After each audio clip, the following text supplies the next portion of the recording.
Sculptra versus filler. How do you choose and why? So Sculptra is PLLA, polylactic acid. It is a collagen stimulator. You put it in, it stimulates your own healing process to lay down more collagen and elastin, and then you excrete it out. So you have nothing left in your skin except your own natural collagen when it's all done. All right, so that's what it does. Now, filler is hyaluronic acid, typically. There's also a calcium-based filler called Radiesse, but we're gonna just talk about hyaluronic acid. Hyaluronic acid is what you have in your own tissues all over your body that give the skin and tissues its kind of elasticity and its support and binds water. These are all great things. So when we inject it, it's essentially a sugar gel because hyaluronic acid is a sugar, believe it or not, and it's like it goes in there and it holds space.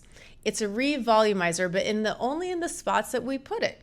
So it's really good at building angles or projection or revolumizing the lips. I can't put Sculptra in the lips. It doesn't work like that. But I can put filler in the lips and it holds space. It binds water and gives support. What we don't want to do is use too much. That is what we call filler face, and that is a huge overdoing it, and that's not what we're talking about. We're thinking about thoughtful, useful, thoughtful placement of filler in the right spots for the right job.